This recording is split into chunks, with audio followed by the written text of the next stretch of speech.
On va faire une petite parenthèse. On va faire une petite parenthèse pour accueillir une femme qui finalement a vécu tout ce dont on vient déjà de parler.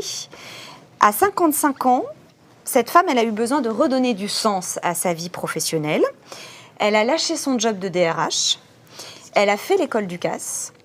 Elle a monté un restaurant, puis un deuxième restaurant. Cette femme, c'est la restauratrice Frédérique Triquet. Et ce parcours exceptionnel, c'est avec Myriam Le Barbier qu'elle va en parler.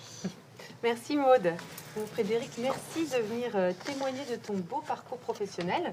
Alors Maude l'a un peu décrit, tu as fait une école de commerce, tu as exercé en contrôle de gestion, tu as été DRH et à 55 ans, tu as décidé de passer ton CAP cuisine, de te former à l'école du CAS et de lancer ton restaurant. Est-ce que tu peux nous raconter comment tu en es arrivé là? J'en suis arrivée là.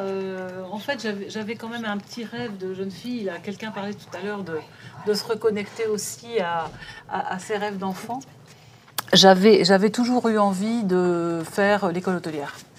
Moi j'étais élevée dans une famille où ma mère était agrégée de maths et mon père polytechnicien, donc on n'était pas baigné dans le milieu de l'hôtellerie, personne ne m'a empêché de le faire, mais à l'époque mon père m'avait dit si tu veux faire l'école hôtelière, il faut faire la meilleure, donc il faut aller à Lausanne. Plouf, ça m'a fait rentrer sous terre. Je me suis dit, oulala, moi, j'ai pas du tout envie d'aller à Lausanne. Donc, je reste là, je fais mon petit bac scientifique, ma petite école de commerce, et on verra plus tard. Bon, puis ensuite, la vie s'est déroulée. Il se trouve que ma carrière s'est plutôt pas trop mal passée. Mais cette idée, quand même, elle m'avait jamais vraiment quittée. Alors, dans les moments de doute, dans les moments de ras-le-bol, ça remontait à la surface, là. Et j'avais l'impression qu'avec l'âge, la poussée d'Archimède aidant, l'idée refaisait surface de plus en plus souvent.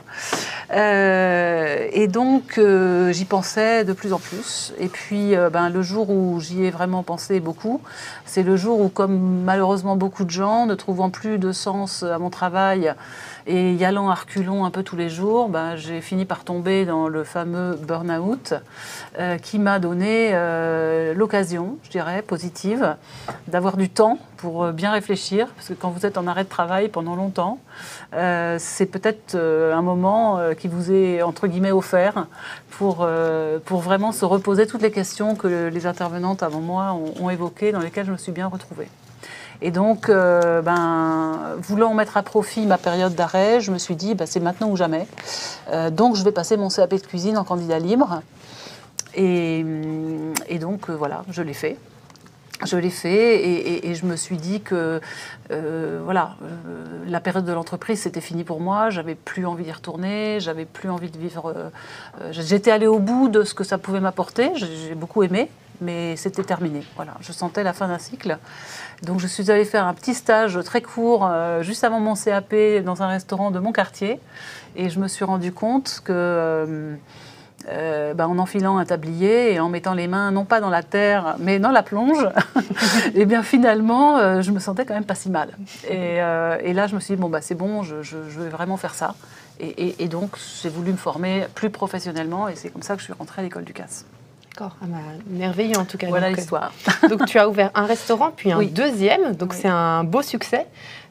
Suite à ta formation, comment les événements se sont déroulés et est-ce que tu avais une idée hyper claire de ce que tu voulais faire ou est-ce que tu as laissé venir les choses à toi au fur et à mesure?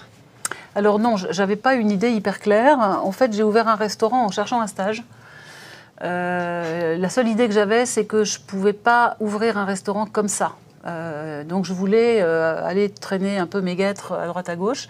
J'ai donc trouvé quelqu'un qui avait monté un restaurant dans mon quartier, qui était lui-même issu de l'école du CAS et qui avait donc fait une reconversion. Donc je me suis dit ça va être une bonne façon d'apprendre. Et puis le jour où je suis venue pour démarrer mon stage, il m'a dit j'arrête, je vends. Je dépose le bilan ou je vends et ça va se passer dans les 8 jours. Donc j'étais un peu dépitée et vu le lieu que c'était, c'est un tout petit restaurant, pas loin de chez moi, très peu de risques. Bon, comme le gars avait plus ou moins, il était au bord de faire faillite, du coup je lui ai demandé combien il le vendait son resto et il m'a dit pas cher parce que je gagne pas d'argent donc ça vaut rien. Donc en quelques instants, je me suis dit je crois que c'est pour moi. Le saut dans le vide. Je suis rentrée chez moi, j'ai dit à mon mari, je crois que j'ai trouvé un truc de dingue. Très inquiet le mari, hein, quand même, sur le coup. J'imagine, oui. Parce qu'il se demandait si c'était une passade, comment ça allait se passer. Bon, après, effectivement, investir très peu d'argent dans un truc où il n'y avait pas de risque, ça n'a pas été trop difficile de convaincre tout le monde. Et donc, je me suis positionnée, j'ai dit, bon, ça m'intéresse, j'achète. Je n'avais pas encore fait mon école. Donc, en fait, j'ai acheté un restaurant que j'ai donc fermé. J'ai pris le temps de me former. Et puis, je l'avais, il fallait bien que je démarre. Donc, en sortant, j'avais pas le choix, il fallait que j'ouvre. Je n'allais pas continuer à payer des loyers comme ça pour rien. Donc, je me suis lancée un peu, de façon, je dirais presque un peu inconsciente, parce que je ne me rendais absolument pas compte de la charge, de toutes les complications que j'allais avoir à affronter. Enfin bon, voilà. Le business plan, vu que j'ai pas payé ça cher, j'ai pas eu besoin d'emprunter. Donc, business plan, ouais. Bof.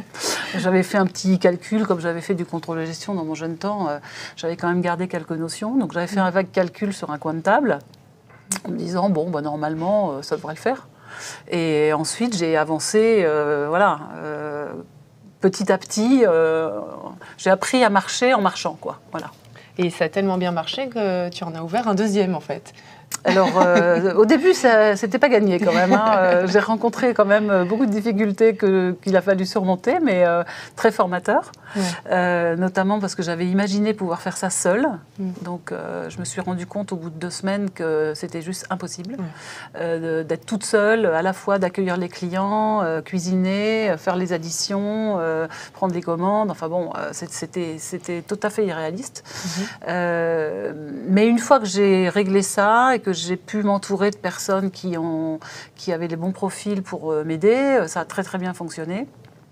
Et en effet, on refusait beaucoup de monde. Et donc j'ai cherché à m'agrandir et j'ai trouvé un autre lieu. Et puis ce premier lieu, c'était quand même mon bébé, quoi. C'était quand même le premier truc que j'ai fait, ma première aventure d'entrepreneur. Et donc au dernier moment, je me suis dit non mais je peux pas laisser celui-là pour en prendre un autre. Donc ce sera un deuxième enfant. Moi j'ai 4 enfants, hein. Comme tout le monde, j'ai pas moins aimé les premiers parce que j'en ai eu d'autres. Et donc là c'était pareil. Ce deuxième lieu, je l'aimais déjà, mais j'avais pas envie d'abandonner le premier. Et du coup, je me suis dit tant pis, je vais embaucher. Et puis, je vais faire une équipe. Et puis, il y aura 2 restaurants. Je serai dans l'un et il y aura une équipe dans l'autre. Et c'est comme ça que ça s'est décidé. Mais pareil, ce n'était pas du tout le fruit d'une réflexion extrêmement structurée, avec les plus, les moins. Le plan à 10 ans, tout ça. Voilà, ça s'est fait quelque part un peu sur l'instinct d'un moment où voilà, j'avais envie de ça, j'ai pensé que je pouvais le faire et j'y suis allée. Ouais. Ah bah super. Et du coup, on parlait de sens dans l'atelier précédent. Donc, qu'est-ce qui te donne envie de te lever le matin? Où tu trouves, est-ce que tu trouves plus de sens dans ton travail aujourd'hui que ça l'a été autrefois? Oui, enfin en tout cas, juste avant ma période, j'ai trouvé du sens à ce que j'ai fait pendant assez longtemps. Hein.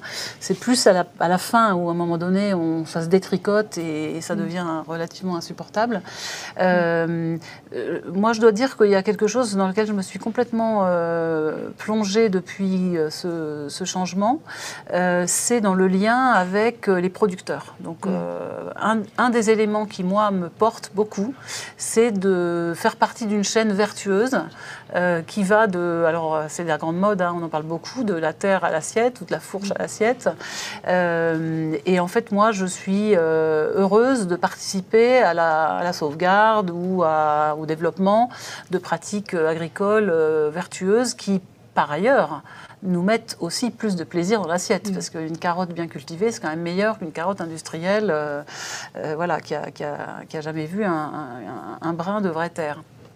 Et donc, clairement, la recherche, le lien, pour reprendre l'expression de la personne qui était juste avant nous, le lien avec ces gens-là, et pour moi, un producteur, c'est d'abord une rencontre et ensuite un produit. Alors évidemment, il faut que le produit soit bien, et voilà. Donc, fondamentalement, aujourd'hui, pouvoir vous dire de chez qui vient le petit pois, de chez qui vient la carotte, de chez qui vient le pigeon, c'est un vrai moteur. Et pendant le confinement, je crois que ça a apporté vraiment ses fruits, parce qu'on a vraiment essayé d'aider tous ces gens à continuer à vendre leurs produits, et c'était top.